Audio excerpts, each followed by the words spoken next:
제게 전화를 주셨다는 건 각오는 되셨다는 걸로 알고 있으면 되겠죠? 제가 한동안 말이 없자이내 그녀가 입을 뗐습니다.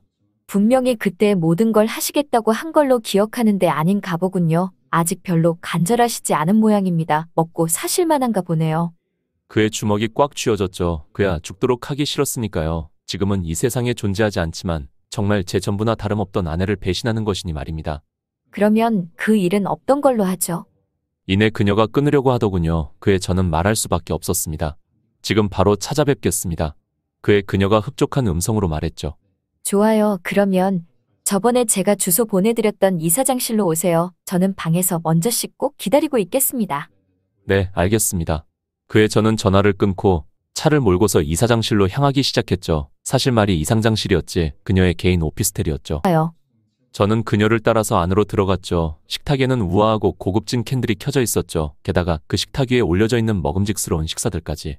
그녀는 먼저 테이블에 의자를 빼서 앉았습니다. 이내 저를 빤히 바라보며 저쪽 맞은편 의자를 손짓하며 말했습니다. 자리에 앉아요. 이 큰 방에 오로지 그녀의 음성만 울려 퍼졌죠. 어찌나 집이 큰지 이사장님의 음성이 다시 메아리 마냥 되돌아왔습니다. 이 큰 오피스텔에 있는 사람은 저희 단 둘뿐인 듯 했습니다. 저는 조심스럽게 의자를 빼고 앉았죠. 그냥 단둘이 이 큰 오피스텔에 있다는 것만으로도 엄청난 긴장감이 감돌기 시작하더군요. 들어요. 네. 그 뒤로는 식기가 달그락거리는 소리만이 울려 퍼졌죠. 먹는 내내 너무나도 긴장이 되어서 심장이 터지는 것만 같았죠. 매도 빨리 맞는 편이 나은데 이사장님은 말을 전혀 하시지 않고 그저 식사만 하고 계셨죠. 속이 정말 타들어가기 시작하더군요. 혹시라도 마음을 바꾸신 건지 하고 말입니다. 그렇게 되어서는 안 됩니다. 그렇게 되면 제 딸은 고등학교 퇴학이라는 최악의 이력을 가진 채로 사회에 나가게 될 테니까요. 그것만큼은 절대 안 됩니다. 그에 제가 먼저 말을 꺼냈죠. 사모님, 저는 준비가 다 됐습니다. 그의 사모님이 저를 빤히 보시더라고요. 이내 고혹적인 눈빛으로 저를 쳐다보며 말씀하셨죠. 뭐가 준비됐다는 겁니까? 준비 안 되신 것 같은데요? 그게 대체 무슨 말씀이십니까? 그의 사모님께서는 말없이 제 왼손 네 번째 손가락에 있는 반지를 가리키셨죠. 정말 몰랐습니다. 정말 실수입니다. 실수. 아니, 사실 정말 실수는 아닐 겁니다. 아직도 제 마음속에는 아내뿐이니까요. 그게 무의식 중으로 나타난 것이겠죠. 하지만 지금은 몹쓸 짓이지만 잠깐 아내를 잊어야만 했죠. 아니, 아내를 잊는 건 불가능할 테지만 연기라도 해야 합니다. 제가 왼쪽 네 번째 손가락에 있는 약혼 반지를 빼려 하자 사모님은 빤히 바라보시더니 픽 웃으시며 말씀하시더군요. 아니 됐어요. 굳이 안 빼도 돼요. 이런 상황에서도 일편단심이라 나쁘지 않네요. 아닙니다. 정말 죄송합니다. 이사장님께서는 제게 약속했던 걸 취소하려는 걸로 보였죠. 그렇게 되어서는 안 됩니다. 제 딸의 인생이 걸린 문제이니까요. 계속해서 제가 약혼 반지를 빼려 하자 이사장님이 제 왼쪽 손을 덥석 잡으셨습니다. 그에 저는 사모님을 빤히 바라봤죠. 정말 환하게 웃으시며 말하시더군요. 오히려 이게 그쪽 분다워서 더 좋습니다. 정말 괜찮습니다. 그녀가 픽 웃으며 말하더군요. 아무리 봐도 비꼬는 것만 같았죠. 아니요, 제가 잘못했습니다. 당장 빼겠습니다. 그녀는 여전히 제 왼쪽 손을 꼭 붙잡고 있었죠. 그에 저는 그녀를 쳐다봤습니다. 정말이에요. 안 빼셔도 됩니다. 약혼 반지는 계속 쭉 끼고 있어요. 네? 그냥 없던 일로 하죠. 집에 가보세요. 역시 제게 큰 실망을 하신 게 맞았죠. 그렇게 되면 안 됩니다. 그렇게 되면 제 딸 인생도 끝이니까요. 아니요, 저 정말 준비되었습니다. 그의 이사장님은 저를 빤히 바라보시더니 그러시더군요. 정말 그러시지 않아도 됩니다. 지금 이러시는 게 딸의 징계건 때문에 이러시는 거죠? 그에 저는 고개를 끄덕였죠. 그건 제가 막아드릴 테니까 그냥 집에 가세요. 그에 저는 눈을 휘둥그레뜬 채로 사모님을 쳐다봤죠. 정말입니까? 예, 제가 빈말하는 사람으로 보입니까? 도저히 믿을 수가 없었죠. 그야 지금 제 딸은 교육부 고위 공무원의 아들을 밀친 것 때문에 학교의 징계위원회에 올라가 있으니까요. 원래라면 그냥 넘어갔겠지만 상대가 너무 안 좋았죠. 그냥 단순히 학부모도 아니고 교육부 고위 공무원이니까요. 그 정도 되면 이사장님도 반대를 하시려면 정말 많은 각오를 하셔야만 했죠. 아무리 사립 고등학교라고 한들 교육청에서 교사들의 월급의 상당 부분을 지원해주고 있으니 말입니다. 이사장님께서도 반대를 하시게 된다면 기존의 교육청에서 받던 지원이 끊겨서 온전히 자신의 사비로 학교 운영 자금을 감당해야 하는 상황이 올 수도 있는 것이죠. 그래서 그에 상응하는 대가를 지불할 생각으로 여기에 정말 많은 각오를 하고 찾아온 것이었는데 오히려 그쪽의 그런 모습이 제게 더 흥미를 끄네요. 아내와 사별한 지 10년이 되었는데 아직도 일편단심이 그쪽 분은 재밌네요. 이런 상황에서도 아내를 선택하다니 역시 제가 흥미가 끌릴만해요. 도전 욕구가 끌어오른다고 해야 할까요? 픽 웃으며 말씀하시더군요. 그렇다는 말은 네, 오히려 저는 지금 그쪽 분의 그런 모습이 나쁘지 않네요. 여전히 제 왼손을 잡은 채로 개구장이 마냥 환하게 웃으시며 말하시는데 그 모습이 너무나도 순수하고 귀여운 어린아이 같았죠. 딸의 징계거는 제가 어떻게든 해결해 볼 테니까 자택에 돌아가세요. 따님분이 지금 많이 힘들 텐데. 그에 제가 말했죠. 만약 그렇게 되면 이사장님 학교에 불이익이 많이 갈 수도 있습니다. 그에 피식 웃으시며 말하시더라고요. 저 그렇게 호락호락한 사람 아닙니다. 아무것도 없이 한 학교의 이사장이 되기까지 얼마나 많은 고난을 겪은지 아십니까? 그녀의 말이 맞긴 했지만 이건 조금 경우가 달랐죠. 교육부와 사립학교는 절대적인 갑과 을의 관계이니 말입니다. 일반적인 음식점과 손님보다 더한 갑을 관계였죠. 가게 사장이야 손님이 마음에 들지 않으면 안 받으면 되지만 사립학교는 그럴 수가 없었죠. 지금 받고 있던 모든 지원이 끊겨버리는 것이니까요. 그런 제 마음을 눈치채셨는지 씩 웃으시며 그러더군요. 이걸로 저에 대한 마음이 조금 생겼을까요? 그에 저는 대답을 하지 못했죠. 아, 아쉬워라. 아직은 아닌가 보네. 뭐 아직 보여드린 게 없으니 이해는 합니다. 내일 학부형 자격으로 학교에 오시죠. 그때 보시면 될 겁니다. 그 말을 끝으로 이사장님은 자리에서 일어서서 안방으로 들어가시더라고요. 저는 눈을 멀뚱멀뚱 뜬 채로 있었죠. 지금 상황을 도저히 이해할 수가 없었으니까요. 그런데 제 휴대전화에 전화가 걸려오더군요. 딸이었습니다. 아빠, 나 너무 불안한데. 지금 좀 같이 있어주면 안 돼? 내일이면 징계위원회 열리는데. 너무 불안해. 저는 그의 차를 타고 제 집으로 갔죠. 위치는 강남의 대치동이었지만 엄청나게 허름한 빌라였죠. 심지어 무척이나 비좁았습니다. 일전에 갔던 이사장님의 집과 대비되니 정말 무척이나 초라해 보이더군요. 하지만 어쩔 수 없었죠. 이것만으로도 제게 큰 부담이었으니까요. 월세를 내는 데만 제 월급의 절반이 사라졌죠. 교사 월급으로 대치동에서는 이것 이상으로 구할 수가 없었죠. 하지만 뭐 어쩔 수 있나요? 이내 저는 빌라 안으로 들어갔죠. 딸이 저를 보더니 푹 안기더군요. 몸이 사시나무 떨듯 떨리고 있었습니다. 애써 괜찮은 척했지만 사실은 무척이나 불안했던 모양이었죠. 아빠, 나 진짜 너무 무서워. 지금 여기서 퇴학당하면 나 이제 진짜 어떻게 살아야 돼? 평소에는 그렇게 어른인 척하던 딸의 속마음이 터져나오기 시작했죠. 검정고시 봐서 어떻게든 중졸은 면하더라도 지금까지 내가 쌓아온 내신 아예 활용도 못하게 되잖아. 내가 의대 가려고 지금까지 얼마나 열심히 했는데. 그야 당연한 것이었습니다. 딸은 의대를 가기 위해 정말 평생을 바쳤다고 봐도 무방할 정도로 모든 걸 바쳤으니까요. 딸은 초등학생 때부터 의사가 되겠다고 말했습니다. 처음에는 그저 어린 마음에 하는 장래희망이라 생각했죠. 왜 저희도 예전에 장래희망하면 대통령을 적곤하지 않았습니까? 저도 단순히 그런 거라 생각했지만 제 딸은 단순히 어릴 때 하는 망상 같은 것이 아니었죠. 정말 의사가 되기 위해서 낮 가리지 않고 공부를 열심히 했고 초등학교 때부터 중학교 때까지 전교 1등을 놓쳐본 적이 없죠. 그래서 지금 대치동에서도 가장 학구열이 높은 지금 사립학교에도 수석으로 입학할 수 있었고요. 그런데 지금은 그 평생을 바친 꿈이 한순간에 물거품이 되게 생긴 것이니까요. 지금 가슴이 얼마나 찢어질까요? 어지간한 어른도 견디기 힘든 걸 아직 미성년자에 불과한 딸이 마주보아야 하니까요. 나 여기서 잘못되면 평생을 바쳤던 게 수포로 돌아가. 아빠, 나 진짜 어떻게 해? 제게 안겨서 끄끄 울더군요. 평소 어른스러운 척하던 녀석과는 사뭇 다른 모습이었죠. 원래 제 와이프가 하늘나라로 떠나고 나서 저에게 걱정 끼치기 싫어 항상 어른인 척하던 녀석인데 말입니다. 힘든 일이 있어도 절대 저에게 말을 하지 않고요. 그랬던 녀석인데 얼마나 불안하면 이럴까 정말 부모로서 심장이 찢어지는 기분이었습니다. 저는 그런 딸의 등을 쓰다듬으며 말했습니다. 걱정하지 마. 아빠가 다 해결할 수 있으니까. 진짜야? 당연하지. 이사장님이 도와주신다고 했으니까 잘 될 거야. 그의 딸이 눈을 휘둥그레뜬 채로 저를 보더군요. 이사장님이 도와주신다고? 대체 아빠를 왜? 자세한 이야기는 나중에 하고 우선은 오늘은 일찍 자자. 내일 많이 바쁠 테니까. 내일은 정말 바쁜 날이 맞을 테니까요. 바로 딸의 인생이 걸린 징계위원회가 열리는 날이었으니까요. 그의 딸도 더 이상 묻지 않고 자리에 누웠죠. 너무 피곤했는지 이내 잠에 들더군요. 하지만 저는 도저히 잠이 오지 않더군요. 분명히 딸 앞에서 그렇게 말하긴 했지만 확실하지 않았으니까요. 그야 이사장님은 그냥 저에게 도와주겠다고 말만 하셨을 뿐이지 계약서를 적으신 것도 아니었고 아무리 생각해도 저를 도와주실 이유가 없었으니까요. 그야 그렇지 않습니까? 교육청 고위공무원의 아들과 일개교사의 딸.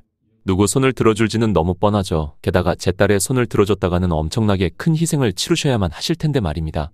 제 딸 앞에서 걱정하지 말라고 아빠가 다 한다고 그렇게 호언장담했는데 실상은 아무것도 해줄 수 없는 무능한 아빠일 뿐이니까요. 결국 저는 거의 뜬 눈으로 밤을 지새울 수밖에 없었죠. 다음 날에 일어나서 딸과 같이 차를 타고 학교로 나갔죠. 딸은 제 손을 꼭 잡고 있는데 그 손이 사시나무 떨리듯 떨리더군요. 학교로 들어가는데 저 멀리서 망할 그 녀석이 보였죠. 바로 제 딸의 인생을 망친 녀석 말입니다. 정말 마음 같아서는 다가가서 쌍욕을 받고 싶었지만 그럴 수는 없었죠. 녀석은 이쪽을 보더니 씩 웃더군요. 이내 다가왔습니다.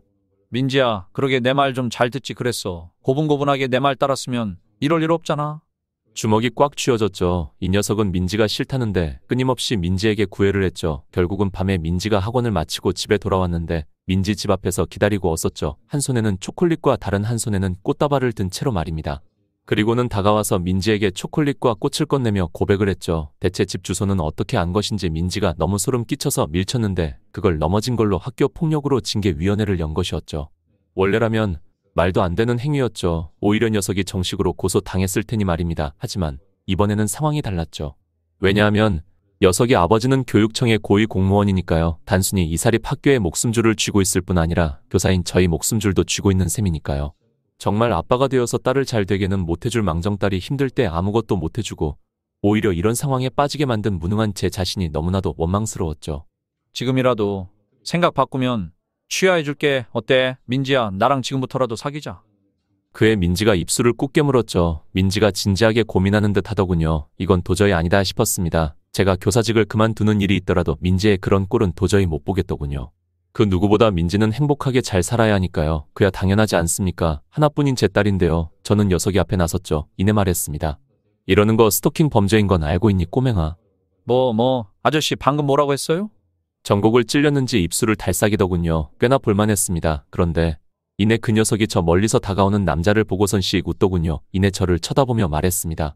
아저씨, 지금 그 말 한 거 책임질 수 있어요? 지금 우리 아빠 오고 있는데 우리 아빠 앞에서도 그 말 할 수 있어요? 의기양양한 표정이었죠. 그야 당연했습니다. 저 멀리서 걸어오고 있는 건 그의 아버지였으니까요. 즉, 제 목숨줄을 쥐고 있는 교육청의 고위 공무원이었죠. 규철이 아버지는 얼마 지나지 않아 이쪽으로 오더니 저를 쓱 보더군요. 아빠, 저 아저씨가 나보고 스토킹 범죄 저지르는 쓰레기라고 했어. 아들의 칭얼거림에는 대꾸하지 않고 차가운 눈빛으로 저를 쳐다보시더군요. 이내 말을 꺼냈습니다.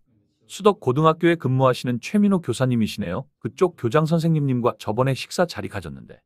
손이 벌벌 떨리기 시작했죠. 막상 가고는 했는데 쉽지 않았습니다. 제 목숨줄을 쥐고 있는 사람이나 다름없으니 말입니다. 특히 저는 사립이 아닌 공립학교 교사이기 때문에 더더욱 그렇죠. 마치 호랑이를 마주한 초식동물처럼 얼어붙어서 몸이 말을 듣지 않더군요. 제 아들에게 재미있는 말을 하셨네요.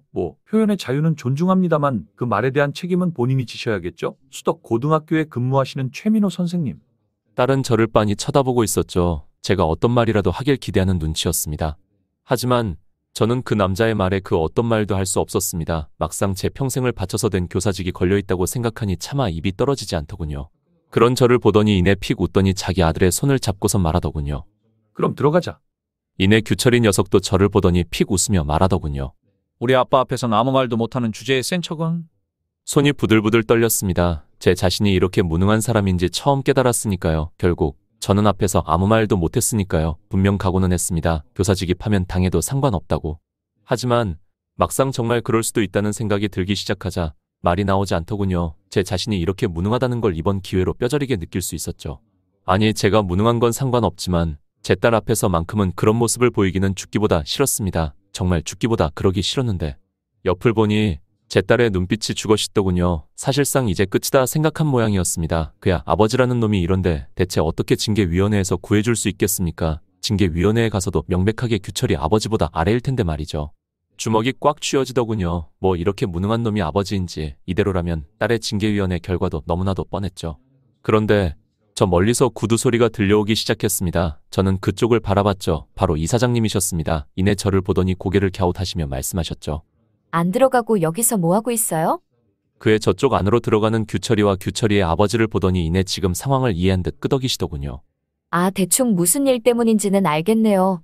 너무 걱정하지 마요. 제가 약속했잖아요. 도와드리겠다고요. 그럼 같이 들어가죠. 그의 딸이 의아한 표정을 짓더군요. 뭐야, 아빠, 그때 이사장님이 도와주시겠다고 했던 게 진짜였어? 그의 저는 딸의 손을 꽉 잡았죠. 지금은 이사장님을 믿는 것밖에 방법이 없었죠. 그것 말고 제가 할 수 있는 건 아무것도 없었으니까요. 대체 왜 도와주시는 건데? 아니, 그것보다 정말 도와주신대? 대체 왜? 하지만 저는 그의 차마 대답을 할 수는 없었습니다. 그야 이사장님이 민지를 도와주신다는 게 확실한 것은 아니니까요. 헛된 기대는 더 큰 절망을 불러일으킬 뿐이라는 걸 살면서 뼈저리게 학습을 했으니 말입니다. 들어가죠. 일단 제가 할 수 있는 것이라고는 딸의 손을 잡고 이사장님을 따라 들어가는 것뿐이었습니다. 저는 멍하니 이사장님의 뒤를 따라갔죠. 이내 회의실 앞에 도착했습니다. 여기가 바로 이번 징계위원회가 열리는 장소였죠. 이사장님이 도와주시지 않더라도 저 혼자서 어떻게든 변론을 할 생각이었습니다. 당할 때 당하더라도 최대한 반항은 하고 당해야 덜 억울하지 않겠습니까? 그 생각으로 문을 열고 안으로 들어갔죠. 그런데 안으로 들어가고 나서 이내 멍하니 그 광경을 볼 수밖에 없었죠. 바로 교육부 고위 공무원인 규철이 아버님과 이 학교의 교장 선생님께서 너무나도 친하게 이야기를 나누고 있었던 것이죠. 그걸 보고 사실상 포기했습니다. 저 같은 게 뭐 어떻게 할 수 있을 리가요. 한 학교의 교장마저도 교육청 고위 공무원의 편인데 말입니다. 이내 징계위원회가 시작되었죠. 외부에서 온 감사원 사람이 진행을 맡기로 했습니다. 지금부터 제17회 징계위원회를 시작하겠습니다. 먼저 피해자 진술부터 시작하겠습니다. 그 뒤로 규철이 녀석의 음성이 이어졌죠. 사실상 일반적인 발언이었습니다. 아니, 민지가 과제 도와달라고 해서 제가 알겠다고 하고 민지 집 앞에서 기다리고 있었거든요. 조금 기다리고 있으니까 민지가 집 앞에 오더라고요. 그래서 달려갔는데 갑자기 저를 보면서 소름 끼친다면서 밀치더라고요. 멍백한 거짓말이었습니다. 녀석은 딸이 집 앞에 찾아오지 말라고 했음에도 몇 번씩이나 계속 찾아와서 기다리고 있었으니까요. 그럼에도 저는 아무 말도 할 수 없었죠. 사실상 교장까지 고위 공무원인 규철이 아버지의 편인 걸 보고 제가 할 수 있는 건 더 이상 없다고 생각이 들었죠. 그 뒤로부터는 그냥 도축 나를 기다리는 소마냥 아무 말도 못하고 있었죠. 정말 너무나도 무능한 아빠였습니다. 이런 게 무슨 아빠 자격이 있는지 싶었습니다. 그의 배심원 자격으로 온 학부모들이 말하더군요. 더 들어볼 필요도 없이 민지가 잘못했네. 학부모들 모두 교장을 슬쩍 보며 말하더군요. 교장이 그의 흡족한 눈치이자 그들은 더욱 박차를 가하여 말하기 시작했죠. 그러니까 어떻게 그럴 수가 있니? 아무리 애들이 싸우면서 크는 걸 아지만 과제 도와주러 온 친구를 밀치는 건 참. 그러니까 가정교육이 어떻게 된 건지 쯧쯧 참 문제가 많아요. 그렇지 않아요? 규철이 아버님. 뭐 확실히 가정교육이 중요하긴 하죠. 그래도 민지 정도면 그 환경에서 나올 수 있는 최고의 아웃풋 아닐까 싶습니다. 어머님 없이 아버님 혼자서 키우셨으니까요. 역시 맞는 말씀만 하시네요. 규철이 아버님은 괜히 그 자리까지 올라가신 게 아니라니까. 그들 모두 교장의 눈치를 보며 규철이 아버님을 지지했죠. 그게 잘못된 것은 아닙니다. 괜히 교장에게 밉보였다가는 본인들에게 불이익이 갈 테니 말입니다. 여기서 점수를 따두면 확실히 자신들에게 이득으로 돌아올 것이고요. 그에 비해서 저에게 잘 보여서 이득은 전혀 없죠. 이내 외부에서 온 감사원 사람이 학부모의 말만으로는 신뢰가 안 갔는지 그 자리에 있는 교사들을 보며 말했죠. 평소 둘의 관계는 어땠습니까? 그걸 알아야만 그 말의 진위를 판단할 수 있으니 말입니다. 규철이가 민지를 왜 찾아갔는지에 대한 건 말입니다. 그게 이번 판결의 제일 중요한 포인트가 될 것 같으니까요. 그는 중립적인 입장이었습니다. 왜냐하면 그 어느 곳에도 속하지 않은 사람이니 말입니다. 그의 교사들이 서로 눈치를 보더군요. 누가 먼저 말을 할지 고민하는 눈치였죠. 그 중에서 기름진 배를 가진 사람이 손을 들더군요. 네, 말씀하세요, 선생님. 그 기름진 배를 가진 남성은 규철이의 아버지를 힐끔 보고서는 말했죠. 민지가 기철이를 좋아서 계속 따라다니고 있었습니다. 그의 민지의 동공이 지진난 듯 요동치기 시작했죠. 아마 그때도 민지가 기철이를 부른 걸로 알고 있습니다. 그런데 민지가 갑자기 기철이를 밀친 것이었죠. 기철이 입장에서 얼마나 어이가 없을까요? 일단 알겠습니다. 그러면 다른 교사분들의 의견도 동일합니까? 그의 교사들이 서로 시선을 힐끔거리며 눈치를 보더군요. 그러다가 교사 한 명이 고개를 끄덕이자 그 뒤로 너나 할 것 없이 고개를 끄덕이더군요. 그러며 모두들 제 눈은 마주치지 않았습니다. 최소한의 양심이었던 것이겠죠. 비록 근무하는 학교는 다르지만 같은 교사이니 말입니다. 그렇다면 민지 학생의 생각은 어때요?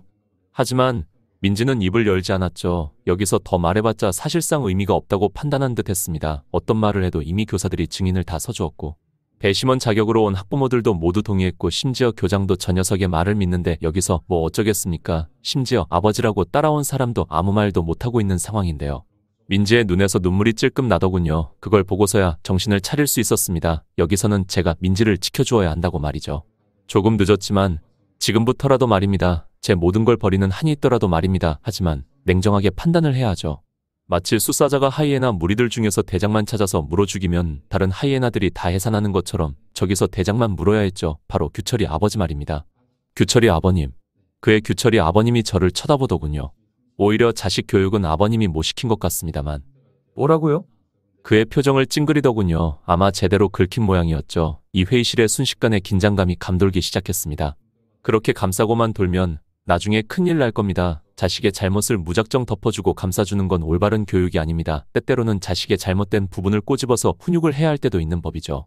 그의 규철이 아버지가 손을 떨더군요. 아마 자기가 목숨줄을 쥐고 있는 교사한테 이런 말을 들을 거라고는 전혀 생각하지 못한 모양이었죠. 마치 초식동물이 사자를 들이받은 격이니까요. 사실 이렇게 들이받은 순간부터 제 교사 인생은 끝난 거나 다름없습니다. 교육청 고위 공무원에게 찍힌 이상 공립학교에서 근무하는 것은 불가능이나 다름없으니까요. 하지만 제 인생보다는 딸의 인생이 먼저였죠. 딸이 그런 저를 보더니 손을 꼭 잡으며 말하더라고요. 아빠, 이내 규철이 아버지가 눈을 날카롭게 눈을 뜬 채로 말하더군요. 그래서 말하고 싶으신 게 뭡니까? 아마 저렇게 눈을 날카롭게 뜬 채로 말하면 제가 아무 말도 못할 거라고 생각한 모양이었겠죠. 하지만 어차피 저는 이미 다 잃을 걸 각오했기 때문에 더 두려울 게 없었죠. 저는 당당하게 말했습니다. 그때 집 앞에 온 건 규철이의 일방적인 스토킹 행위라고요. 오히려 민지가 사과를 받아야 하죠. 그의 규철이 아버지가 짐짓 당황하신 표정을 짓더군요. 그야 전혀 예상치 못한 반응일 테니까요. 무언가 골똘히 생각하는 듯 하더니 이내 좋은 생각이 났는지 주위를 둘러보며 말하더군요. 여기 민지 아버님 말에 동의하시는 분. 회의장은 조용했죠. 그 누구도 말을 하지 않았습니다. 아무리 봐도 민지 아버님의 일방적인 주장뿐인 것 같은데요. 뭐 이해는 합니다. 하나뿐인 딸이 그랬다는 걸 부정하고 싶으실 테니까요. 하지만 현실을 보시는 게 어떨까요? 여기 있는 그 누구도 동의하지 않는데 말입니다.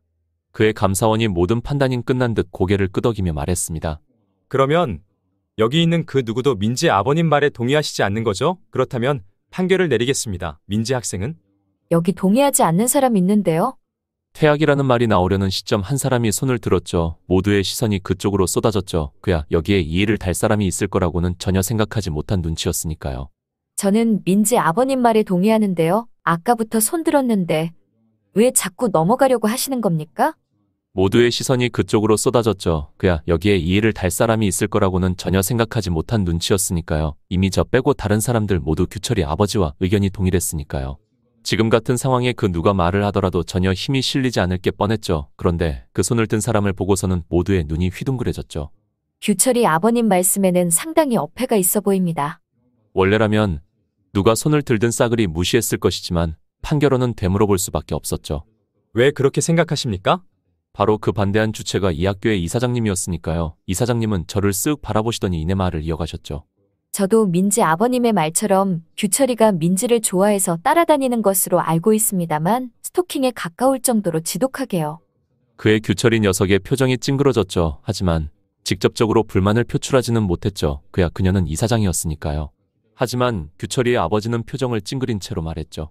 지금 그건 제 아들에 대한 모독으로 간주할 수도 있습니다만 이사장님, 그러면 허위사실 유포로 힘드실 수도 있습니다. 그의 감사원 사람이 손을 들고 말했죠. 규철이 아버님, 잠시만 기다려 주십시오. 이내 그 감사원 사람은 이사장님을 보며 말했습니다. 무엇을 근거로 그렇게 말하시는 거죠? 만약 그게 사실이라면 지금 판결 결과가 아예 달라질 수도 있습니다. 다만 명확한 근거가 있어야 합니다. 증거 제시해 주실 수 있겠습니까? 제가 말할 때는 근거가 있는지조차 궁금해하지 않으셨는데 이사장님이 말하시니 순식간에 달라졌죠. 정말 같은 말이라도 말하는 사람에 따라 파워가 다를 수 있다는 걸 뼈저리게 체감하게 되는 계기가 되었죠. 하지만 그걸 반대로 말하면 그 위치에서 제대로 된 말을 못한다면 순식간에 많은 걸 잃게 된다는 것이었죠. 그의 이사장님은 조용히 종이 하나를 내미셨죠. 이게 뭡니까? 보시면 알 겁니다. 감사원 사람은 이내 그 종이를 들여다보기 시작했죠. 그러고는 이내 눈을 휘둥그레 뜬 채로 바라봤죠. 사실 규철이가 민지를 좋아한 겁니까?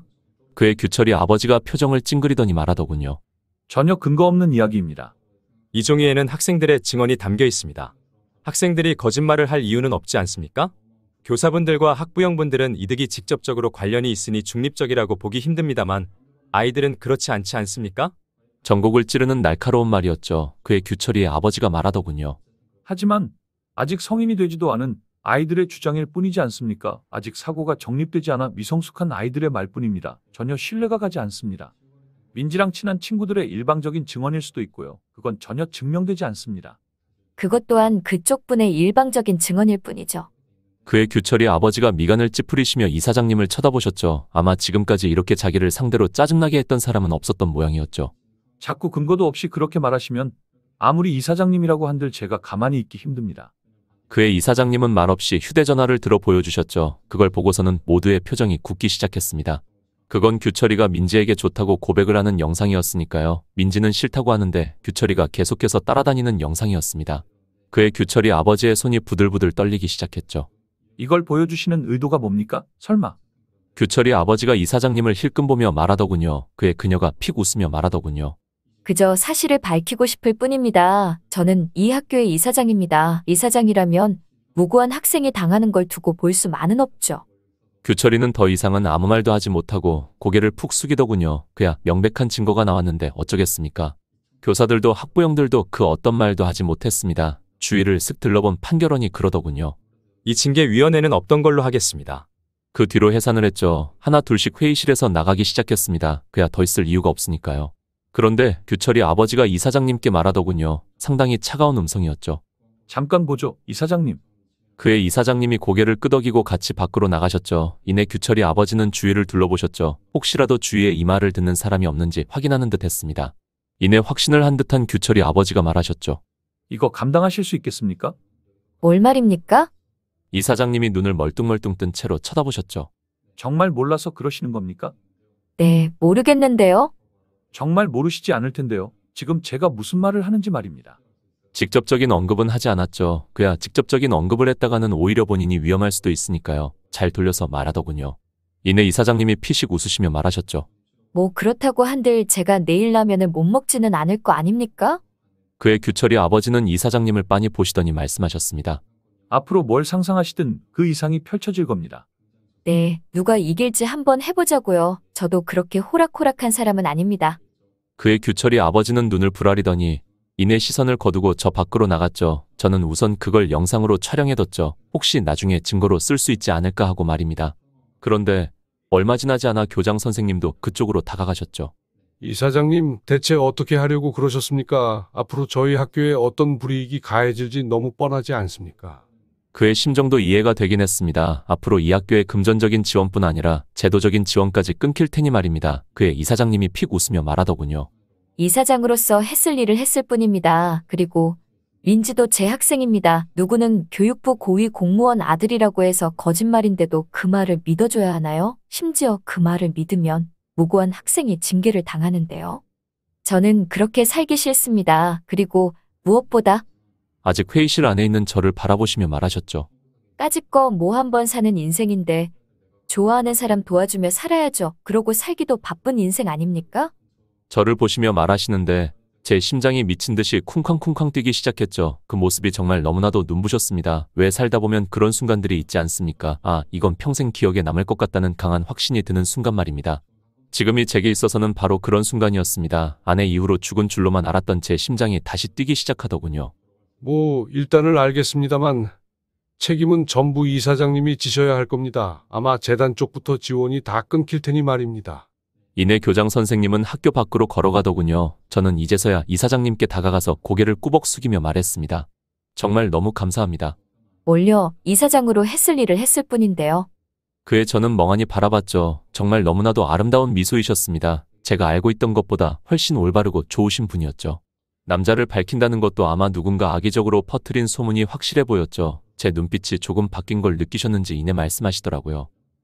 이제 나한테 좀 넘어온 건가? 환하게 웃으시며 말하셨죠. 정말 너무나도 눈부신 미소였습니다. 심장에 칼이 푹 박히는 기분이었죠. 제가 말이 없자 말씀하셨죠. 뭐 아니면 말고요. 그래도 이번 계기로 그쪽 분과 발전은 조금이라도 있었던 것 같으니 되었습니다. 너무나도 눈부신 분이셨습니다. 정말 위험했습니다. 정말 조금만 더 같이 있다가는 이사장님께 넘어갈 것만 같았으니까요. 이내 그런 저를 보시더니 피식 웃으시며 말씀하셨죠. 그보다 내 학교로 와요. 네? 그쪽 분 더 보고 싶어서요. 그의 저는 너무 당황하여 차마 대답을 하지 못했죠. 그의 말씀하셨죠. 장난입니다. 그런데 진지하게 제 학교로 오는 건 고려해보세요. 지금 있는 공립학교에서 자리 지키기 힘들 텐데 제 학교로 오시는 게 낫지 않겠어요? 규철이 아버지가 그쪽 가만히 두겠어요? 규철이 아버지는 교육청 고위 공무원이시죠. 게다가 지금 제가 근무하고 있는 학교의 교장님과 많이 친하셨고요. 제가 지금 학교에 계속 다니게 된다면 지옥도가 펼쳐질 것은 너무나도 자명했죠. 물론 단순히 그것 때문에 제 학교에 모시는 것은 아닙니다. 이래서만큼은 저는 감정을 배제하고 하니까요. 제가 그쪽을 모시려는 이유는 따로 있습니다. 지금 다니시던 학교에 있기 전에 목동 쪽 유명 학원에서 국어 강의하셨죠? 그의 저는 고개를 끄덕였죠. 그때 상당히 잘 나가셨던 걸로 알고 있습니다. 비록 대치동은 아니지만 목동도 학구열이 엄청나게 높은 곳이죠. 그런 곳에서 거의 일이나 다름없이 하셨다는 건 강의력이 엄청나다는 반증이겠죠. 그 정도면 대치동에서도 먹히실 텐데 왜 그만두신 건지는 모르겠지만요. 그 말을 하시고서는 이내 제가 대답이 없자 그러시더군요. 그래서 제 학교에 드리는 겁니다. 강의력만큼은 다른 선생님들과 비교가 불가능할 정도로 뛰어나실 테니까요. 저는 그 제안을 너무 감사히 받아들일 수밖에 없었죠. 단순히 낙하선으로 꽂히는 게 아니라 제 강의를 인정해서 스카우트에 가까운 개념으로 영입을 하시는 거니 말입니다. 그에 저는 알겠다고 했죠. 그러자 이사장님께서 말씀하시더라고요. 그런데 이미 오시기로 했으니 뭐 하나만 물어봐도 될까요? 네, 당연하죠. 분명히 목동 쪽에서 학원 강사 생활을 쭉 이어가셨으면 대치동에 입성해서 꽤나 유명해지셨을 텐데 왜 그만두신 겁니까? 돈은 그쪽이 훨씬 많이 벌 텐데요. 그의 주먹이 꽉 쥐어졌죠. 저도 아내의 유언이 아니었다면 학원 강사 생활을 계속 이어나갔을 테니까요. 학원 강사의 최정점이 되는 것 그건 제 꿈이자 평생의 수건이었죠. 하지만 아내를 위해서 포기할 수밖에 없었습니다. 지금도 여전히 가슴에 품고 있지만 지금은 현실적인 문제 때문에 그걸 실행할 수가 없었죠. 그의 이사장님이 제 떨리는 주먹을 보시더니 이내 말씀하셨죠. 뭐 말하시기 싫어하시는 눈치인데 꼬치꼬치 캐묻는 건 실례겠죠. 언젠가 말해주시고 싶을 때 말해주세요.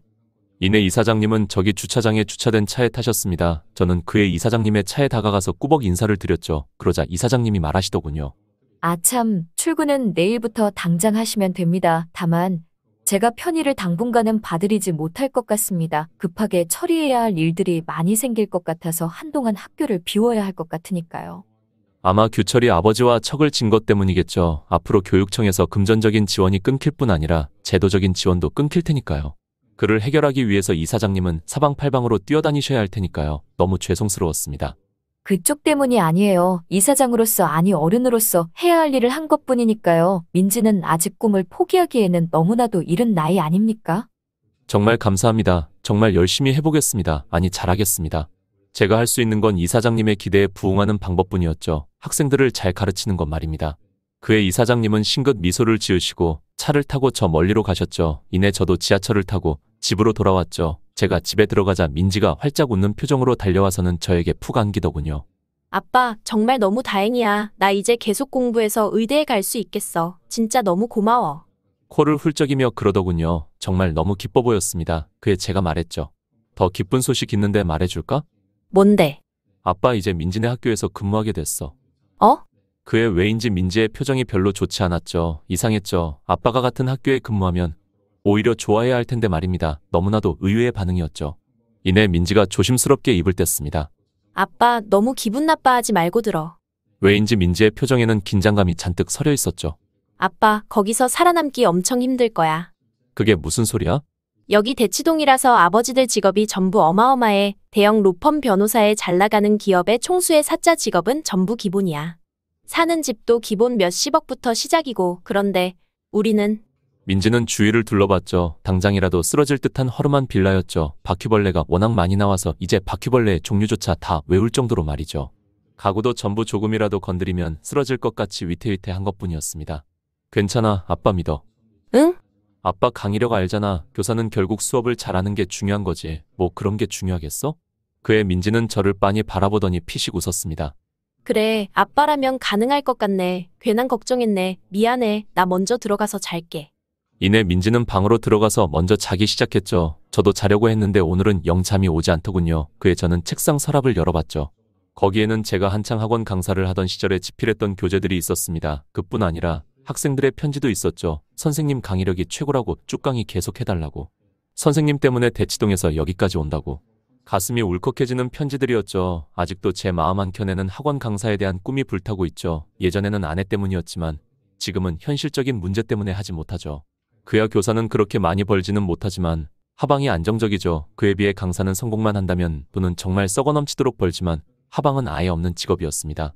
한 가정의 아버지가 지금 불나방처럼 도전할 직업은 아니었죠. 하지만 왜인지 오늘은 예전에 제가 작업했던 교재를 들여다보고 싶더군요. 보니 정말 말로 형용하기 힘든 감정이 일었죠. 지금도 너무 다시 도전하고 싶은 꿈이었으니까요. 지금이라도 정말 다시 학원계로 나가고 싶었죠. 하지만 저는 책을 덮었습니다. 지금은 책임져야 할 것이 너무 많아졌으니까요. 저는 3학년 2반에 들어갔습니다. 이 학교에서의 제 첫 수업이었죠. 정말 설레더군요. 첫 수업에 압도적인 강의력을 보여주어서 아이들을 휘어잡을 생각이었습니다. 그래야만 아이들이 앞으로 계속해서 제 수업을 들을 테니까요. 두 번의 기회는 없는 걸 너무 잘 압니다. 반 안으로 들어가자 아이들 모두 동태 썩은 눈깔로 저를 쳐다보고 있었죠. 하지만 상관없습니다. 강의가 시작되는 순간부터 저 눈빛들이 모두 변할 테니까요. 저는 예전에 학원 강사를 할 때 가장 반응이 좋았고 저를 목동에서 1등으로 만들어주었던 강의를 하기 시작했죠. 정말 자신 있었습니다. 이 부분만큼은 아직 대치동에도 퍼지지 않은 방법론이니까 말입니다. 그런데 강의를 하면 할수록 제 표정은 굳어갈 수밖에 없었죠. 학생들은 아예 귀마개를 끼고 학원 강사의 문제집을 풀거나 이어폰을 꼽고 인강 강사의 강의를 듣고 있었죠. 저는 정말 이건 아니다 싶어서 태블릿으로 인강 강사의 강의를 듣고 있는 녀석이 앞에 다가갔죠. 저는 녀석의 태블릿을 빼앗아 들었습니다. 이러면 분명 자기도 뭐가 잘못된 건지 알 테죠. 그런데 오히려 눈을 부라리며 저를 쳐다보며 말하더군요. 이게 대체 무슨 짓이에요? 뭐? 너무 어이가 없었죠. 수업 시간에 다른 짓을 하길래 태블릿을 뺏은 것인데 오히려 제게 화를 내는 듯한 형국이니까요. 수업 시간에 다른 걸 하고 있는 네가 지금 화를 내는 게 맞다고 생각하는 거니? 그의 녀석이 어이없다는 듯 픽 웃으며 말하더군요. 선생님, 제 인생 책임져 주실 수 있어요? 뭐? 너무 어이없는 말이었죠. 수업 시간에 수업은 안 듣고 태블릿을 보고 있길래 그걸 뺏어든 것뿐인데 갑자기 인생을 책임질 수 있냐니 말입니다. 아니, 선생님이 제 인생 책임져 주실 수 있냐고요? 그에 제가 말했죠. 학생이 수업 시간에 수업은 안 듣고 다른 걸 하길래 그거 가지고 뭐라고 했더니 인생을 책임질 수 있냐고. 그건 대체 무슨 사고방식일까? 아니, 선생님, 까놓고 말할게요. 선생님이 여기 태블릿 안에 있는 일탁 강사보다 잘 가르쳐요.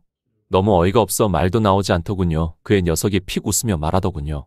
그것도 아닌데 선생님 강의를 들으라고 일방적으로 강요하는 게 맞다고 생각하세요? 그에 제가 말했죠. 내 수업은 한 번도 들어보지도 않고 어떻게 그런 말을 할 수 있는 거지?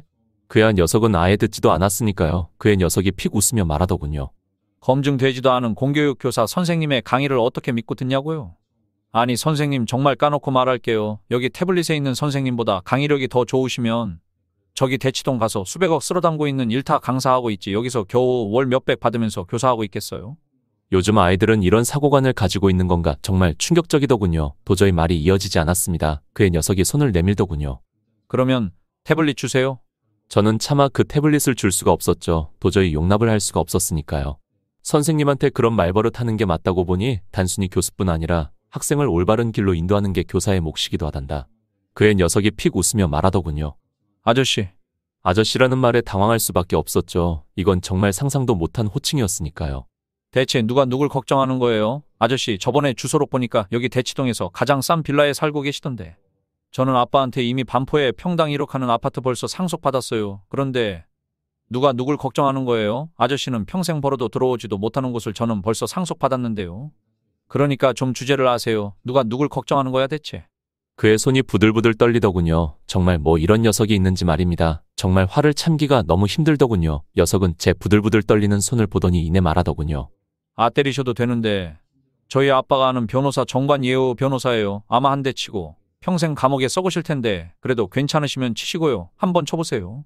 그의 녀석이 볼을 들이밀며 말하더군요. 저는 그의 아무것도 할 수가 없었죠. 녀석이 픽 웃으며 지나가더군요. 사실상 제가 진 거나 다름없었죠. 그 뒤부터는 누구나 상상하는 대로 흘러갔습니다. 저는 학생들이 하는 것에 대해 전혀 터치를 하지 못했죠. 저는 수업 시간에 가면 그냥 혼자서 떠들다가 오는 그런 쓸모없는 인간이 되었죠. 정말 너무 힘들었습니다. 이러려고 교사가 된 게 아닌데.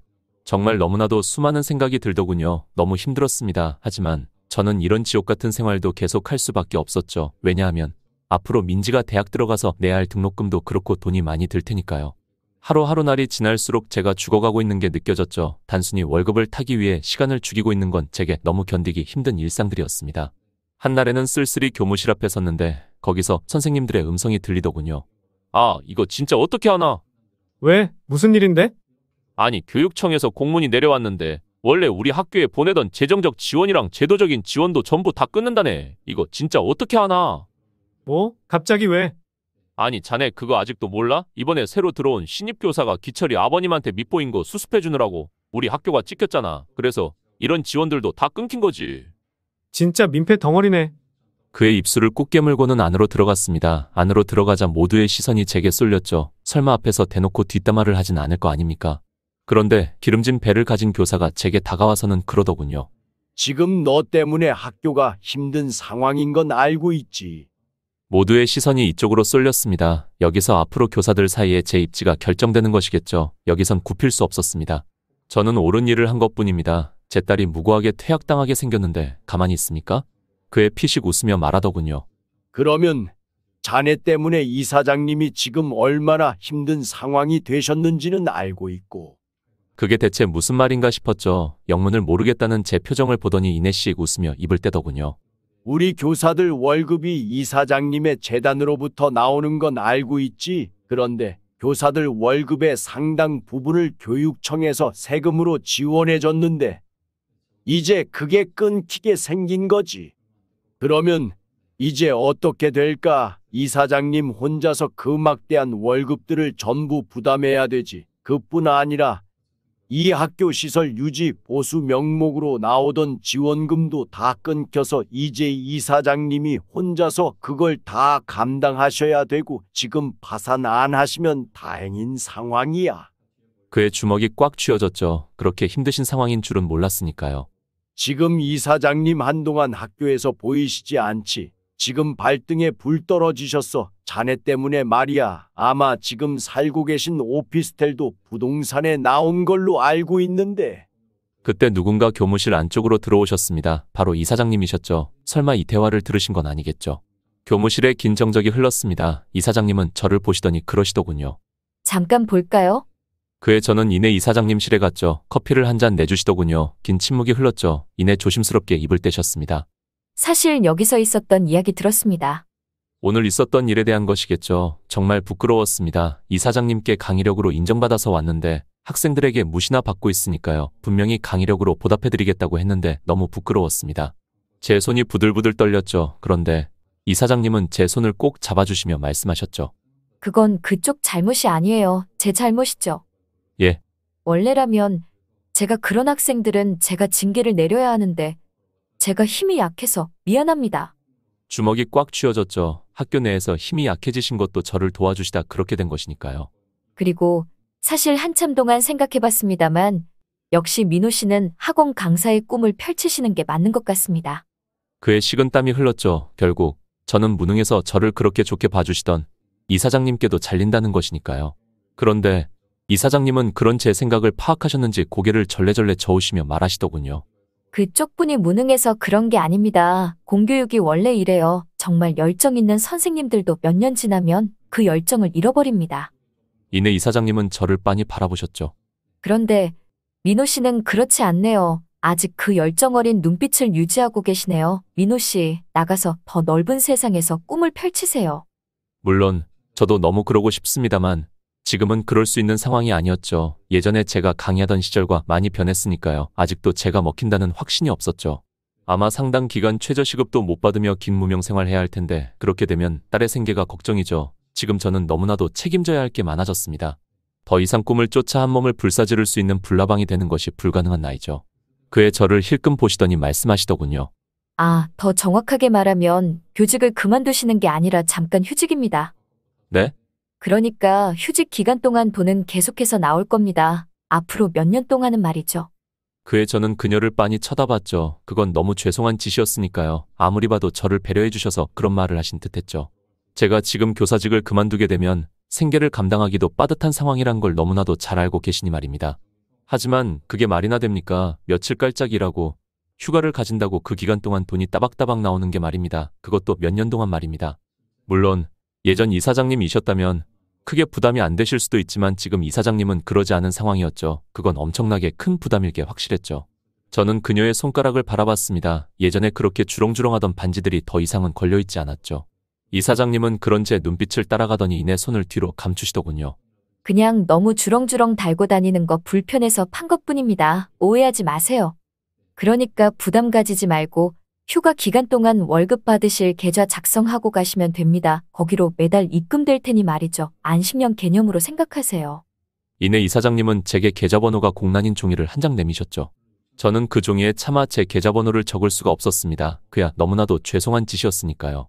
아니 사실 너무나도 적고 싶었지만 양심이 있지 어떻게 그러겠습니까? 저 때문에 이렇게 된 상황인데 거기서 또 저 때문에 그렇게 큰 부담을 안으시는 건 말도 안 되죠. 저는 학교 밖으로 나왔습니다. 마치 아이들의 학교 시간이더군요. 저 앞에 너무나도 익숙한 뒤통수 실루엣이 보였죠. 바로 민지였습니다. 친구들이랑 이야기를 하고 있는 듯 했죠. 저는 그쪽으로 성큼 다가갔습니다. 이내 그들의 말소리가 들리기 시작했죠. 민지 진짜 너무 부러워. 그러니까 이번에 최저만 맞추면 의대에 갈 수 있잖아. 아, 진짜 부럽다. 다행이다 싶었습니다. 역시 공부를 잘하면 아무리 집이 가난해도 인정을 받는 듯했죠. 그런데 조금 변한 목소리로 민지 친구가 말하더군요. 그런데 한편으론 좀 안쓰럽기도 해. 녀석이 민지를 보더니 피식 웃으며 말하더군요. 그렇게 쇠가 빠지게 열심히 해서 의대 가서 의사가 되어도 지금 내가 살고 있는 아파트도 못 들어오잖아. 아니다, 평생 벌면 의사면 대충 30억은 모을 테니 들어올 수도 있으려나? 아니다, 그때 되면 지금 내가 살고 있는 아파트 값은 더 올라 있겠지? 그의 민지의 손이 부들부들 떨리더군요. 친구들은 그걸 보며 만족스러웠는지 웃음 지었습니다. 민지야, 우리 아빠가 나한테 회사 물려주시는데 그 밑으로 들어와. 의사할 때보다는 연봉 많이 줄 테니까. 야, 그게 말이나 되냐? 전교 꼴찌한테 전교 1등이 밑으로 들어간다는 게. 그게 무슨 상관이야? 자본주의는 돈 많은 사람이 까라면 까야 되는 곳인데 우리 엄마도 그랬어. 그냥 나는 공부할 필요 없고 그냥 경영자적인 마인드 탑재하는 게 더 중요하다고. 어차피 일은 공부 잘하던 애들 돈 주고 시키면 된다고 그랬어. 녀석은 민지를 보더니 말하더군요. 아, 민지야, 물론 기분 나쁘라고 한 말은 아니야. 알지? 응, 당연하지. 그러면 난 갈게. 민지가 입술을 꾹 씹으며 말했죠. 아, 여기서 갈라져야 하구나. 잘 가, 민지야. 다음에 보자. 민지의 친구들은 엄청나게 호화로운 아파트 단지로 걸어가는 반면 민지는 엄청나게 허름한 빌라촌으로 걸어갔죠. 저 멀리서 민지 친구들의 목소리가 들리더군요. 왜 친하게 지내자는 거야? 저렇게 가난한 애랑. 아니, 엄마가 전교 1등이랑은 같이 친하게 지내랬어. 맘 같아서는 아는 체도 하기 싫은데 말이야. 항상 입고 오는 옷에서 반지하 특유의 꿉꿉한 냄새가 나거든. 나도 같이 있어 싶어서 같이 다니는 거겠니? 민지에게까지 다 들릴 정도로 큰 목소리였죠. 아니, 아마 들리라고 한 소리 같았습니다. 그럼에도 민지는 아무 소리도 못하고 걸어갔죠. 그때서야 저는 결정할 수 있었습니다. 아내의 꿈이니 도덕적이니 어떠니 그런 거 따질 때가 아니라고. 정말 돈을 많이 벌어야겠다고. 이 자본주의에서는 돈이 많아야 한다고. 저는 결국 이사장님께 부탁을 드리기 위해 이사장님의 오피스텔에 찾아갔죠. 이내 602호의 초인종을 눌렀습니다. 그런데 당황할 수밖에 없었죠. 이사장님이 아닌 전혀 다른 분이 나오셨으니까요. 누구세요? 그 아주머니가 저를 보며 말하더군요. 이내 아주머니가 고개를 끄덕이며 말하셨습니다. 아, 여기 살던 사람이 말한 총각이구나. 이 집 내가 며칠 전에 매수해서 들어오게 됐어. 네? 돈이 급하다며 여기 금매로 던졌더라고. 그래서 내가 주었지. 엄청나게 좋은 가격으로. 주먹이 꽉 쥐어졌습니다. 괜히 저 같은 놈 때문에 이 오피스텔까지 팔아버리시게 된 거니까요. 저는 이사장님에게 걸던 전화를 끊을 수밖에 없었죠. 이사장님께 더 이상 도움을 바랄 수 없는 상황이었으니까요. 아니, 어찌저찌 도움을 주실 수 있겠지만 도움을 바라는 건 너무 염치 없는 상황이었죠. 결국 저 혼자 모든 걸 감당하고 이 험한 망망대해를 헤쳐나가야만 하는 상황이죠. 저는 집으로 돌아가서 말했습니다. 민지야, 아빠가 할 말이 있는데. 그의 민지가 저를 쳐다보더군요. 앞으로 무슨 말을 할지 말을 하지 않아도 짐작한 듯 했습니다. 민지도 사뭇 진지한 표정으로 제 앞에 앉았죠. 그러니까 아빠가 다시 강사의 꿈을 이루고 싶어. 아빠는 그게 맞아. 아이들 가르치는 거 너무 좋아하잖아. 그에 제가 입술을 꾹 깨물며 말했죠. 예전에는 그냥 아이들을 가르치는 게 좋아서였지만 지금은 그것보다는 정말 돈을 많이 벌고 싶어. 물론 확실하게 돈을 많이 벌 거라고는 전혀 보장 못해. 당분간은 아마 생활이 힘들 정도로 못 벌 거야. 원래 강사라는 게 무명생활 때는 그런 법이니까. 무엇보다 더 이상 안정적인 교사 봉급도 나오지 않을 거고. 그의 민지가 입술을 꾹 다물며 말했죠. 괜찮아. 아빠 내가 알바해서라도 생활비 벌 테니까. 애써 괜찮은 척하지만 민지의 손이 떨리고 있었죠. 그야 지금 당장 수능에만 집중해도 모자를 판국에 알바까지 병행해야 하게 생겼으니까요. 그렇게 되면 의대 합격도 순식간에 불투명한 것으로 변하게 되죠. 그에 제가 말했습니다. 아니야, 민지야, 너는 학업에만 집중해. 지금은 그래야 할 시기니까. 하지만 아빠, 지금 당장 돈이 없는데 어떻게 해? 괜찮아. 그건 어떻게든 할 테니까 너는 어떻게든 학업에만 집중해. 제가 반드시 야간에 대리 기사라도 뛰어서 민지만큼은 어떻게든 먹여 살릴 생각이었죠. 그의 민지는 입술을 꾹 깨물더군요. 그 뒤로 저는 예전에 목동에서 있던 학원의 원장님께 연락을 드렸습니다. 다시 강사를 하고 싶다고. 그러자 난색을 표하시더군요. 지금은 자리가 없다면서 말이죠. 그 뒤로는 정말 미친 듯이 다른 학원들을 알아보기 시작했지만 목동이나 대치동에는 학원 강사 자리가 없더군요. 결국 경기도 외곽의 변두리 학원밖에 자리가 없더군요. 정말 암울했습니다. 이런 곳에서 경력을 쌓아봤자 어차피 대치동에 입성하지 못할 테니까요. 최소한 목동에서 유명해져야 대치동에 입성이라도 할 수 있을 텐데 그런데 제 휴대폰에 알림음이 들리더군요. 이상했습니다. 뱅킹 알림음이었으니까요. 분명히 제 은행 계좌에 돈이 들어올 일은 없을 텐데 말입니다. 나갈 일밖에 없었죠. 그리고 그 액수를 보고 다시 한번 또 놀랄 수밖에 없었죠. 바로 400만 원이라는 거금이었으니까요. 이상했습니다. 이런 돈이 입금이 될 리가 없는데 말이죠. 이내 입금자 명을 보고 그 이유를 알 수 있었죠. 바로 이사장님이었습니다. 이상했습니다. 분명히 거기 입금 계좌에 제 계좌번호를 적지 않은 걸로 아는데요. 영문을 모르겠습니다. 영문은 모르겠지만 어찌되었건 제 계좌로 입금이 된 건 사실이었죠. 주먹이 꽉 쥐어졌습니다. 더 이상 이사장님께 부담을 드릴 수는 없는 상황이니까요. 그야 지금 이사장님도 엄청 힘드신 상황이니까요. 제게 이런 돈을 보내주실 수 있는 상황이 아니실 텐데. 하지만 마음속으로는 수많은 갈등이 일어났죠. 그냥 이 돈을 받는다면 앞으로 엄청 편할 텐데 정말 아무 걱정 없이 학원 강사 꿈만 보고 달릴 수 있을 텐데. 하지만 아무리 생각해도 그건 아니라 생각이 들었습니다. 그래서 저는 이사장님의 휴대전화에 전화를 했죠. 얼마 지나지 않아 받으시더군요. 여보세요? 이사장님, 분명히 저는 그때 제 계좌번호를 적지 않은 걸로 압니다만 어떻게 보내주신 겁니까? 그냥 예전에 월급 받으시던 계좌로 보내드렸어요. 그러시지 않으셨으면 좋겠습니다. 완강한 거절의 의사였죠. 그야 지금 이사장님이 너무 힘드신 상황이니 말입니다. 저마저 부담을 드리긴 싫었죠. 원래 살고 계시던 오피스텔을 정리하신 걸로도 자금이 마련되지 않아 여기저기 대출을 받아서 지금 재단을 운영하고 계신 걸로 알고 있죠. 아마 지금 대출 이자 감당하기도 힘드실 텐데 거기에 제가 짐을 더 얹어드리고는 싶지 않았습니다. 그에 이사장님이 말하시더라고요. 그러면 그냥 보고만 있어요? 그에 저는 당연히 그래야 한다고 대답했죠. 그러자 그러시더라고요. 어떻게 그냥 보고만 있어요? 그쪽이 그렇게 힘들어하는데요. 그의 칼이 제 심장을 푹 찌르는 느낌이 들었습니다. 그렇기에 더더욱 받을 수가 없는 것이죠. 저도 어느 순간부터 이사장님한테 마음이 생겨버린 상황이니까요. 남자가 되어서 좋아하는 여자에게 어떻게 일방적으로 받기만 할 수 있습니까? 오히려 도와주지는 못할 망정. 그건 제가 도저히 용납을 할 수가 없었죠. 그냥 제가 주는 거 받으세요. 나중에 잘 되면 갚으면 되잖아요. 저는 완강히 거부했죠. 차라리 제가 야간에 대리 알바를 뛰는 한이 있더라도 이렇게 일방적으로 받는 건 용납하지 못합니다. 안 그래도 저 때문에 너무 힘들어지셨는데 거기서 또 저에게 매달 400만 원을 붙여주시는 건 너무나도 큰 부담일 게 확실했죠. 그런데 그걸 받겠습니까? 사람으로서 양심이 있지 이것만큼은 양보 못하겠더군요. 제가 고집을 꺾지 않자 이사장님께서 그러시더라고요. 알겠어요. 그쪽 고집은 못 이기겠네요. 그보다 아직 출강할 학원 못 구했죠? 그에 저는 차마 그렇다고 대답할 수가 없더군요. 좋아하는 여자 앞에서의 괜한 자존심일까요? 아니요, 구했습니다. 기실 따지고 보면 거짓말은 아니니까요. 물론 정말 어디 경력도 제대로 쌓이지 않는 경기도 외곽의 변두리 학원이지만 말입니다. 그에 피식 웃으시며 말씀하시더군요. 거기서는 아무리 계속 경력 쌓으셔도 대치동에 입성하시지 못할 겁니다. 전곡이 찔렸죠. 정말 모든 걸 알고 계신 듯했죠. 그야 생각해보면 당연하긴 합니다. 여기 대치동에서 고등학교를 몇십 년 동안 운영하시던 이사장님인데 그걸 모르는 게 말이 안 되죠.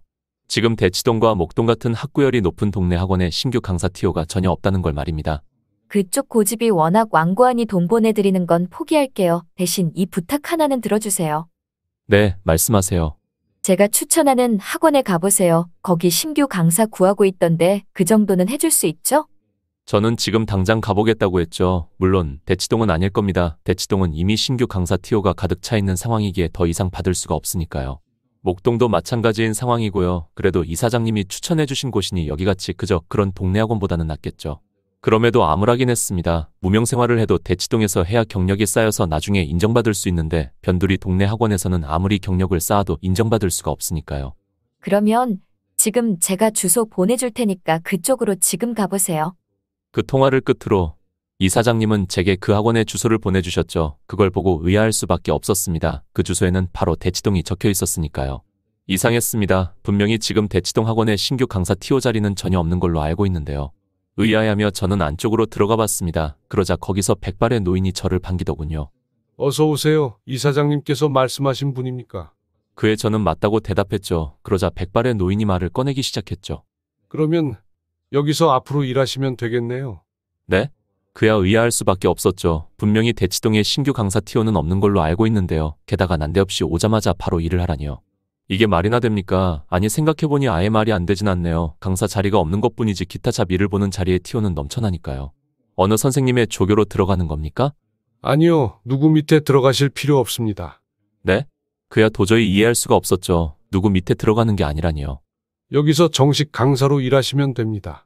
도저히 이해할 수가 없었죠. 아니 애초에 신규 강사 TO가 있을 리도 만무하고 무엇보다 적 같은 게 뭐라고 정식 강사로 바로 써주시는지 말입니다. 목동에서 명성을 날린 건 이미 한참 전의 이야기인데 말입니다. 즉 저는 다시 새로 검증을 해야만 하는 입장이죠. 제가 의아하게 쳐다보자 말하더군요. 그냥 솔직히 말씀드리는 게 나을 것 같네요. 원래는 불가능하지만 이사장님이 워낙 부탁하셔서 자리 하나를 더 만들었습니다. 그제서야 사건의 진말을 알 수가 있었죠. 이사장님께서 인맥으로 저를 부탁하셨던 겁니다. 마음 같아서는 거절하고 싶었습니다. 이사장님도 이 자리를 만들어주시기 위해 이 학원 원장님께 적지 않은 돈이나 다른 것들을 주셨을 테니까요. 세상에 공짜는 없는 법이니 이사장님도 이 학원 원장님의 부탁을 들어주셔야만 하죠. 원래라면 거절했을 테지만 지금은 도저히 거절할 수가 없었죠. 지금 여기서 대치동에 입성하지 못한다면 몇십 년이 지나도 못 올 것만 같았으니까요. 감사합니다. 정말 열심히 하겠습니다. 그의 학원 원장님이 흐뭇하게 웃으시며 말씀하시더군요. 잘 결정하셨습니다. 대신 교재 작업이랑 강의도 대치동에 맞게 탈바꿈 하셔야 되니 준비 기간이 필요하실 텐데 얼마나 드리면 될까요? 일주일이면 됩니다. 그의 원장님이 놀란 눈치로 말하더군요. 일주일이요? 네. 사실 일주일 가지고는 절대 안 됩니다. 최소 한 달은 필요합니다. 하지만 그 준비 기간 동안은 아예 생무급 생활을 해야 하죠. 하지만 그래서는 안 됩니다. 그렇게 되면 당장 딸이 굶어 죽게 생겼으니까요. 저는 당장 돈을 벌어야만 했죠. 이사장님께 받는 돈도 지금은 거절해서 고정적인 급여도 없는 상황이니까요. 이내 원장님이 제 고민을 눈치챘는지 말하더군요. 준비 기간 동안에도 저희 학원은 월급을 지급해드립니다. 네? 그야 당황할 수밖에 없었죠. 저도 나름 학원 업계에 꽤나 오래 몸담고 있어서 이쪽에 생리는 대충 합니다. 그런데 그런 학원은 난생 처음 들어봤죠. 아니 생각해보니 주는 곳도 있긴 했습니다. 수업 준비금이라는 명목으로 한 달에 몇만 원 정도 주는 것은 있었죠. 사실상 없는 것이나 다름없는 제도였죠. 그의 고개를 절레절레 저으시며 말하시더군요. 그렇게 작은 금액이 아닙니다. 그렇다면 대체 얼마입니까? 400만 원입니다. 그의 입이 쩍 벌어졌죠. 그런 학원은 난생 처음 들어봤으니까요. 수업 준비 기간 동안은 어떤 부가가치 창출도 하지 못하기에 돈을 주지 않는 것이 당연합니다. 그런데 그 기간 동안 400만 원이라니 도저히 이해가 되지 않더군요. 그런데 골똘히 생각해보니 이해가 아예 안 되진 않더군요. 그 액수는 이사장님이 제게 보내주시던 액수와 동일했으니까요. 설마 싶었습니다. 제가 그렇게 완강하게 거절하자 이렇게 학원 원장을 통해서라도 주시는 건지 말입니다. 그런 저를 보고 말씀하시더라고요. 지금은 그런 거 생각하실 때가 아닌 듯 한데요. 네? 지금은 그저 수업 준비에만 최선을 다해야 하는 시기 아닐까 싶습니다. 그의 뒤통수를 세게 한 대 맞은 듯 했죠. 치밀하게 준비하셔야 합니다. 이곳은 대치동입니다. 한번 못 가르친다고 소문나면 여기는 아무도 들으러 오지 않는 냉정한 곳입니다. 그 말이 맞았습니다. 처음 선보일 때 정말 모든 걸 보여주어야만 하죠. 그것도 엄청 완벽하게 말입니다. 그렇지 않습니까? 신규 강사가 기존에 박혔던 돌을 빼내려면 엄청나게 압도적인 퍼포먼스를 보여주어야만 하죠. 그들과 비슷해서야 어떻게 그들을 제칠 수 있겠습니까? 그 뒤로 저는 잠깐 다른 생각들은 모두 미뤄두기로 결정했죠. 정말 열심히 교재 작업을 다시 하기 시작했습니다. 지금 대치동에서 일타라고 불리는 선생님들의 강의도 하나같이 다 들어서 흡수를 했죠. 단순히 흡수를 하는 것뿐 아니라 어떻게 하면 여기서 디벨롭을 시킬 수 있을지도 정말 치밀하게 고민을 했습니다. 어느 정도 윤곽이 나오기 시작하더군요. 정말 그렇게 미친 듯이 한 달 동안은 강의 준비에만 매달렸습니다. 정말 시간이 가는 것도 모를 정도로 깊게 몰입을 했죠. 너무나도 황홀했던 경험이었습니다. 그렇게 한 달 동안 모든 준비를 마치고 학원에 출강해서 당당하게 강의를 열었죠. 그렇게 강의를 열고 한 달이 지난 시점 원장님이 다가와서 말씀하셨죠. 선생님, 강의를 여신 지 한 달이 되었는데도 선생님 강의를 신청한 학생이 한 명도 없습니다. 주먹이 꽉 쥐어졌습니다. 비유적 표현이 아니라 정말 말 그대로 한 명도 오지 않았으니까요. 누가 듣기라도 해야 잘 가르친다고 소문이라도 퍼질 텐데 이건 기회조차 오지 않았죠. 그야 여기는 대치동이니까요. 워낙 쟁쟁한 사람들이 다 모이는 곳이니 굳이 저를 들으러 올 필요가 전혀 없었습니다. 혹시나 했지만 역시나 그 누구도 제 수업을 들으러 오지 않더군요. 몇 달 동안 단 한 명도 말입니다. 이렇게 정말 끝인 건가 하고 터덜터덜 학원 로비로 나왔는데 한 학생이 저를 빤히 바라보더군요. 마치 헤어진 애인이라도 보는 듯 빤히 바라보더군요. 의아했죠. 이내 저를 보더니 다가와서 말했습니다. 선생님, 혹시 전에 목동 일원학원에서 강의하시던 최민호 선생님 아니세요? 저는 그의 녀석을 빤히 바라봤죠. 가까이서 보니 누구인지 알 것 같더군요. 예전에 제가 목동에서 강의할 때 중학교에서 전교 1등을 놓치지 않던 녀석이었죠. 너 목동 사는 걸로 아는데 왜 여기까지 왔니? 아, 저 대치동으로 이사 왔어요. 아빠가 학군이 엄청 중요하다면서 강남 8학군으로 이사 오셨거든요. 솔직히 처음엔 싫었거든요. 그냥 저는 고등학교에서 내신 잘 받아서 대학 잘 가고 싶었으니까요. 여기 대치동에는 학생들이 전부 다들 잘해서 내신 따기가 엄청 힘들잖아요. 그래서 사실상 포기하고 있었는데 선생님 이거 보세요. 녀석은 제게 성적표를 내밀더군요. 거기에는 고등학교에 들어와서부터 전교 1등을 1학년 때부터 지금까지 한 번도 놓치지 않은 성적표가 있었습니다. 정말 열심히 했구나. 아니에요. 이건 선생님 덕분이에요. 그게 무슨 소리인가 싶었죠.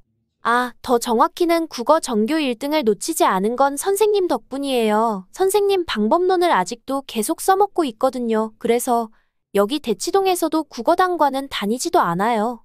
그래서 말인데요. 선생님 혹시 여기서 강의하세요? 녀석이 눈을 반짝이며 말하더군요. 제가 그렇다고 하자 녀석이 말하더군요. 아싸, 그러면 들어야지. 그 말을 하고서는 이내 녀석은 데스크에 가서 제 강의를 신청하더군요. 마음속에서 정말 형용할 수 없는 감정이 일어들었습니다. 대치동에 와서 처음으로 듣는 학생이었으니까요. 이내 작은 강의실에 녀석과 저 단둘이만 있었죠. 사실상 거의 과외급이었습니다. 이내 수업이 끝나고는 말하더군요. 선생님, 진짜 대박이네요. 예전에도 강의도 좋았지만 지금은 그것보다 훨씬 발전하셨네요. 저는 솔직히 말하면 아직 그 자리에 멈춰 계실 줄 알았는데. 녀석이 탄성을 내지르더군요. 한 달 동안 독하게 교재 작업을 하며 교수법을 연구한 게 큰 도움이 되었구나 싶었죠. 덕분에 막혔던 부분이 뻥 뚫렸어요. 내신이야 상관없는데 수능이 영 불안했거든요. 그런데 선생님 수업 들으니까 어떻게 해야 될지 감이 잡히네요. 그로부터 얼마 지나지 않아 녀석이 9월 모의평가 시험지를 가져오더군요. 거기에는 만점이 적혀 있었습니다. 선생님 방법론대로 하니까 만점 진짜 쉬운데요? 그게 왜 내 덕분이니? 네 덕분이지. 그 뒤로도 사실상 녀석과 단둘이 과외 같은 형식이 이어졌죠. 그런데 이상했습니다. 점점 제 강의실에 학생들이 늘어나기 시작하더군요. 처음에는 그저 한 2명이었지만 갈수록 감당이 안 될 정도로 늘어나기 시작하더군요. 어느새 이 작은 강의실에 학생을 다 수용하지 못할 정도로 가득 찼습니다. 대체 어떻게 된 일인가 싶었죠. 그의 학원장님께 물어보더니 말하더군요. 여기 전교 1등 학생이 듣는다는 걸 어떤 학부모가 알아내서 그게 학부모들 사이에 소문이 퍼졌다고 합니다. 그래서 너나 할 것 없이 지금 신청을 하고 있는 상황이죠. 이거 참 이렇게 단기간에 되실 거라고는 전혀 상상도 못했는데 정말 대단하시네요. 아니요, 운이죠. 마침 목동에서 가르치던 학생이 전교 1등이었고 제게 좋은 감정을 가지고 있었던 것뿐이니까요. 아닙니다. 선생님 정확히는 운도 있지만 그걸 잡을 실력이 있으셨던 거죠. 어느새 벌써 저희 학원에서 가장 큰 강의실을 쓰셔야 하는 상황이 되었으니까요. 그게 어찌 운만으로 가능할까요? 가장 큰 강의실이요? 여기서 가장 큰 강의실이라면 1000명 정도나 되어야 가득 찰 정도였으니까요. 네, 지금 그것도 대기열이 걸려 있어서 다 수용하지 못할 정도입니다. 그때 전율이 울리더군요. 정말 제 강의력이 증명이 받는구나 라는 생각과 동시에 본격적인 성공의 궤도에 올랐다는 생각이 들었죠. 물 들어올 때 노를 저어야 했습니다. 저는 이 유명세를 그냥 썩히고 있을 생각이 없습니다. 바로 지금 인터넷 강의로 진출을 할 생각이었죠. 저는 그 뒤로 유명 인강회사의 공개 채용 공고에 신청을 했죠. 원래는 공개 채용을 하지 않는 회사인데 이번에는 열었더군요.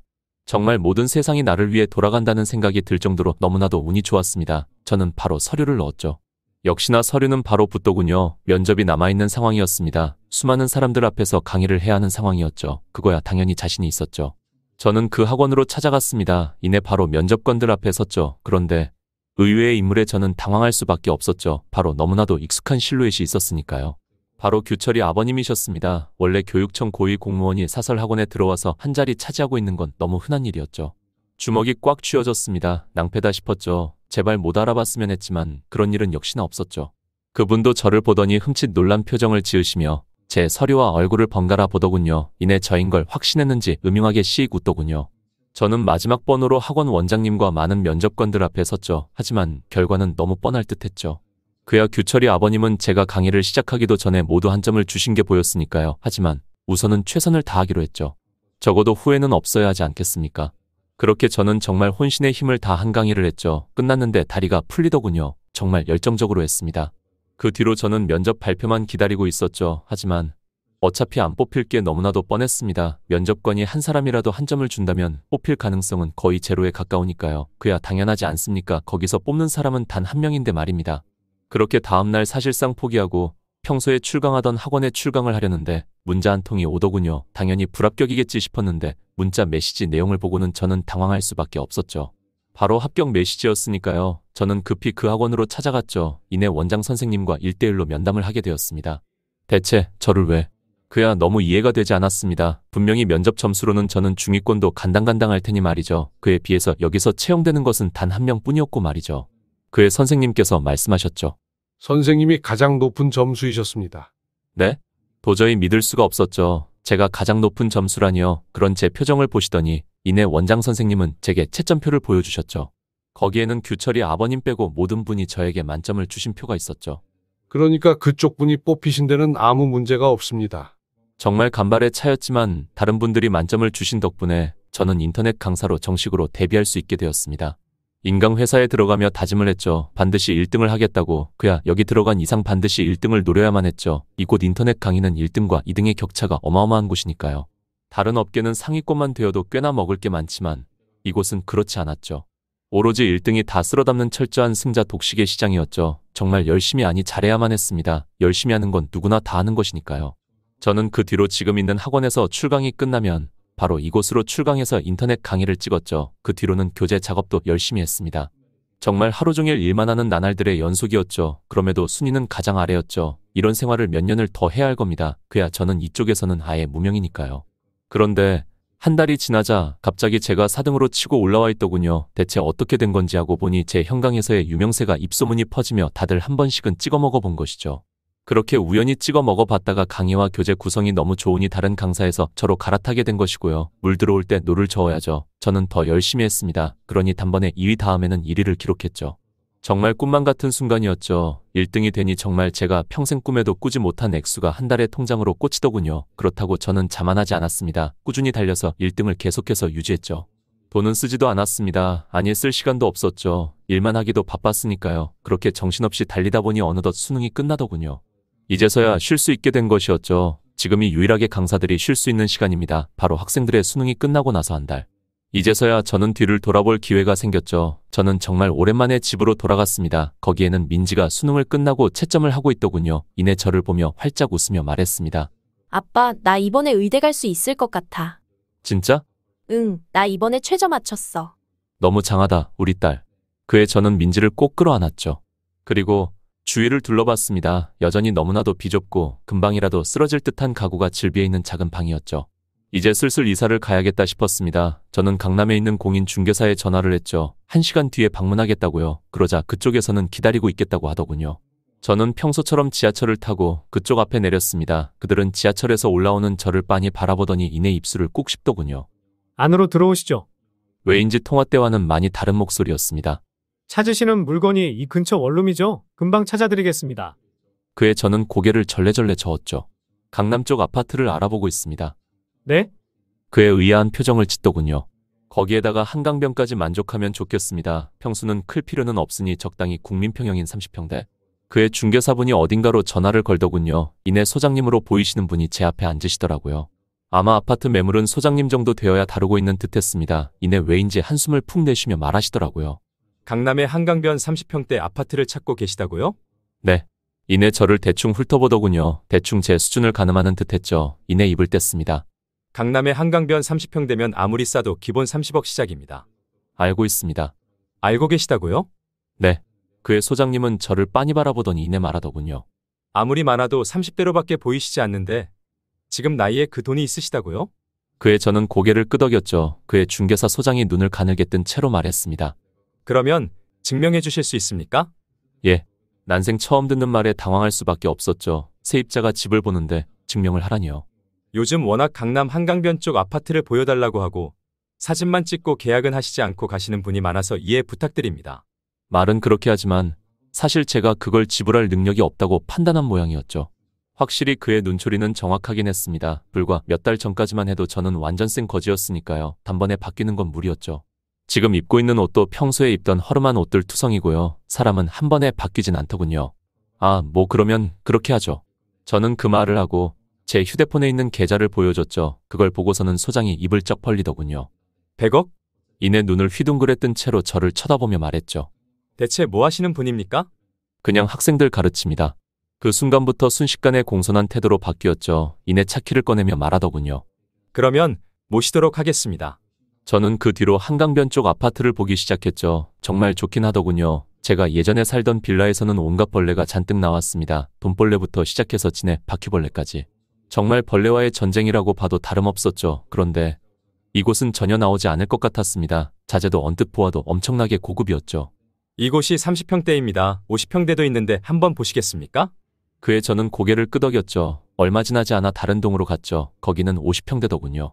엘리베이터를 타고 올라가니 정말 입이 쩍 벌어질 수밖에 없었습니다. 이전 30평대보다 훨씬 한강 조망도 잘 들고 자재도 고급져 보였죠. 여기가 좋네요. 그러면 여기로 하시겠습니까? 거기보다 20억이 더 비쌉니다.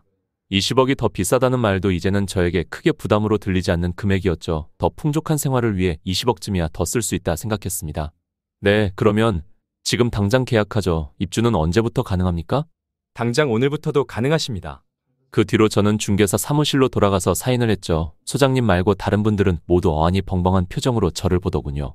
아무리 봐도 30대인데 저렇게 많은 돈이 어디서 났대? 금수저인가? 아니, 어디선가 많이 본 분인데, 한 직원이 박수를 짝 치며 말했죠. 거기 1등 인강회사 국어 1타 강사분이시잖아. 버스에 맨날 얼굴 대문짝하게 나와 있는. 아, 맞네. 모두가 탄성을 지르더군요. 조금 나쁘끄러웠습니다. 저는 그 뒤로 슈퍼카 매장도 갔죠. 거기서 포르쉐도 계약해서 바로 받았습니다. 이내 저는 그걸 타고 집으로 향했죠. 그의 민지가 화들짝 놀란 표정으로 저와 차를 번갈아 보더군요. 아빠, 뭐가 어떻게 된 거야? 그런데 얼마 지나지 않아 너무나도 익숙한 음성이 들리더군요. 바로 민지의 친구들이었습니다. 뭐야, 민지 이런 곳에 사는 거야? 더러워. 이런 곳에 어떻게 사는 지원. 의대만 안 갔어도 축하 파티 열어줄 이유도 없는데. 그의 민지가 땀을 삐질삐질 흘리며 제게 말하더군요. 아, 오늘 친구들이 축하 파티 열어준다고 해서 여기로 초대했어.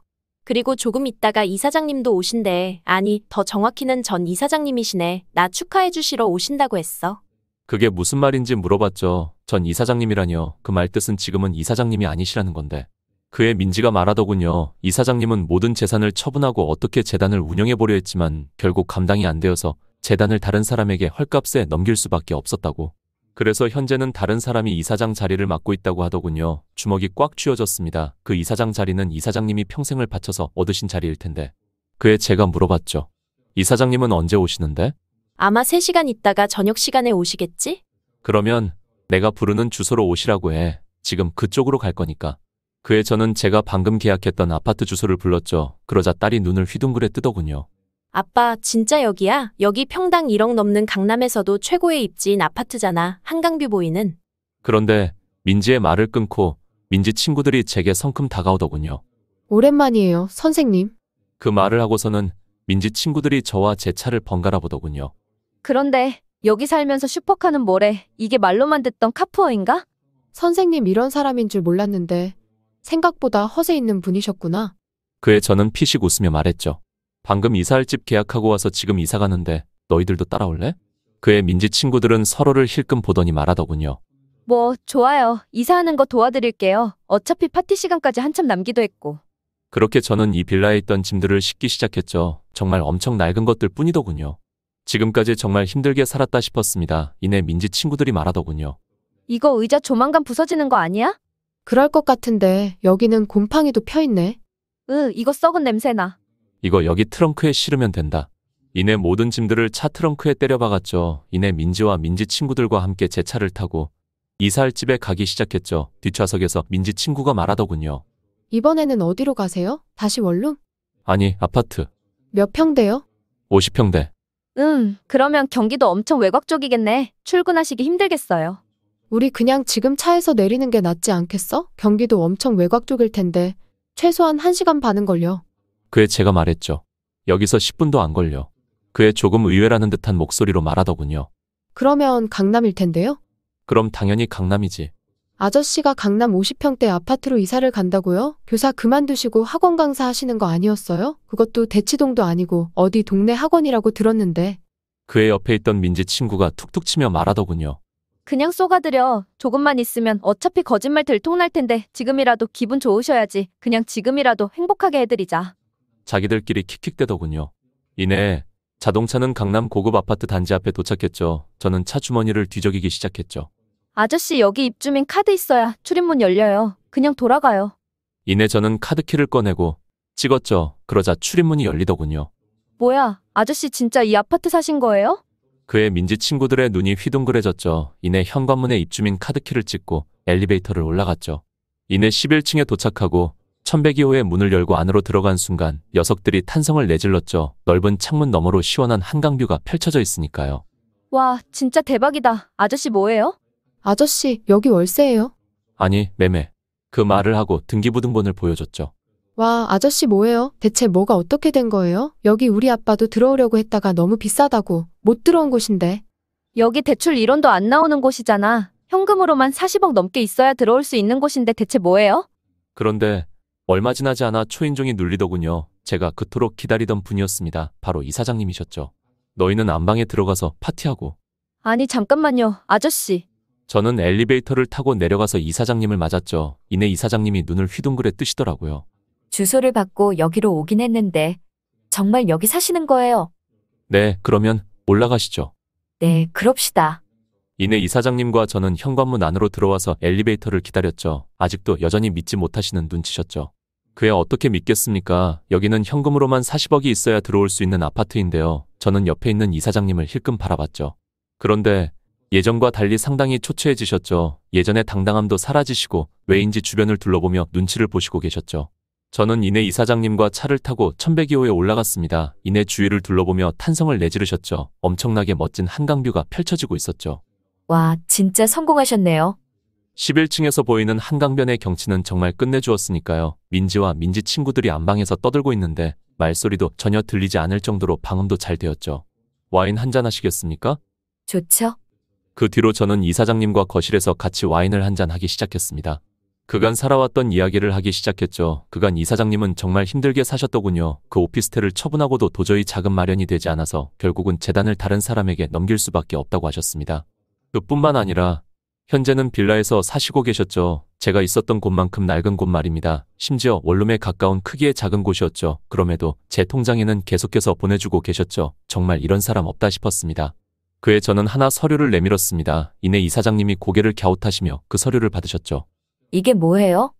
제 조교한테 부탁해서 방금 전에 계약한 서류인데 이사장님이 넘기셨던 재단을 제가 다시 인수했습니다. 그의 눈을 가늘게 뜬 채로 말씀하셨죠. 그 사람 안 팔려고 할 텐데요. 시세의 2배를 쳐주니까 그냥 판다고 하던데요. 그의 이사장님이 입을 쩍 벌리시더라고요. 대체 왜 그렇게까지 사신 겁니까? 그러실 이유가 전혀 없으시지 않습니까?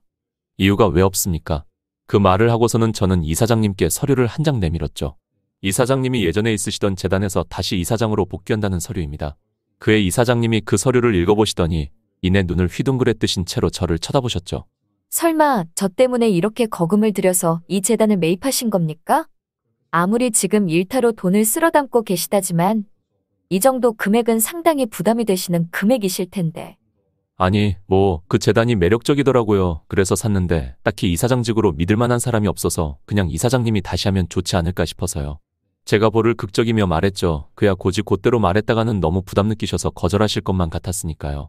하지만 실상은 이사장님 때문에 산 게 맞았죠. 그 재단이 이사장님이 평생을 바친 것이니 그걸 다시 되돌려드리기 위해서 샀던 것뿐이니까요. 그런데 저를 빤히 바라보시더군요. 이내 거짓말이 티가 났는지 피식 웃으시며 말씀하셨습니다. 감사히 받을게요. 그보다 이걸 주신 이유는 뭐예요? 정말 그냥 재단의 이사장직을 앉힐 사람이 없어서. 아니, 그런 변명 말고요. 저도 이사장님을 쳐다봤죠. 평소와 달리 사뭇 진지한 표정을 지니고 계셨죠. 저에 대한 단순히 부채의식 때문입니까? 그게 아니라면. 그 말을 하시고서는 제 왼쪽 손을 바라봤죠. 이내 왜인지 만족스럽게 입을 떼셨습니다. 약혼 반지 이제 빼셨네요. 그 뒤로 저를 상당히 의미심장한 표정으로 쳐다보셨죠. 그 눈빛은 한 번도 연애를 해보지 않은 사람이라 할지라도 본능적으로 느낄 수 있는 눈빛이었죠. 저에게 마음이 생기셔서 그런 겁니까? 이제부터 하는 말이 정말 중요할 것 같다는 생각이 들었죠. 이사장님이 저를 보는 표정이 평소와 많이 다른 걸 느낄 수 있었으니까요. 그에 저는 조심스럽게 고개를 끄덕였죠. 그러자 이사장님이 긴장감 잔뜩 서린 눈빛으로 저를 쳐다보시며 말씀하셨죠. 저랑 평생을 쭉 함께 하실 생각이 있으신 겁니까? 네, 당연하죠. 평생을 책임지겠습니다. 그의 이사장님이 짐짓 신중하게 고민하시는 듯 하시더니 이내 말씀하셨죠. 그러면 민호 씨, 하나만 물어보겠습니다. 민호 씨와 저는 나이 차이가 20살이나 납니다. 네, 말씀하시죠. 지금이야 괜찮겠지만 저는 조금만 지나도 엄청나게 늙을 겁니다. 그에 비해서 민호 씨는 몇 년이 지나도 젊으시겠죠. 만약 밖에 나간다면 주변에서 엄마와 아들 취급을 받으실 텐데 정말 괜찮으시겠습니까? 앞으로 평생을 그런 시선을 받으며 살아야 할 텐데요. 그의 왜인지 차마 대답이 나오지가 않더군요. 이사장님은 그걸 유심히 지켜보시더니 이내 입술을 꾹 깨무시고는 자리에서 일어나셨습니다. 그러면 이건 없던 일로 하는 게 맞을 것 같습니다. 이사장으로서 본분을 다하겠습니다. 그 뒤로는 사적인 대화는 전혀 없이 공적인 대화만 오고 가고 있는 상황입니다. 제가 그때 망설였기 때문일까요? 정말 후회가 되었습니다. 그녀가 떠나고 아무리 100번 다시 생각해본다고 한들 저는 그녀와 평생을 함께하고 싶으니까요. 그녀와 나이 차이쯤은 아무리 생각해도 제게 중요한 게 아니었습니다. 주변인의 시선도 물론이고요. 제가 좋다는데 남들이 엄마와 아들로 본다고 한들 무슨 상관이겠습니까? 하지만 너무 늦은 걸까요? 사적인 연락을 하면 아예 읽지도 않고 계신 상황이셨습니다. 지금 상황에서 어떻게 하면 좋을지 여러분들의 고견이 필요하여 사연을 남기게 되었습니다. 구독을 눌러주셔야 사연자분의 뒷이야기가 올라왔을 때 받아보실 수 있게 됩니다.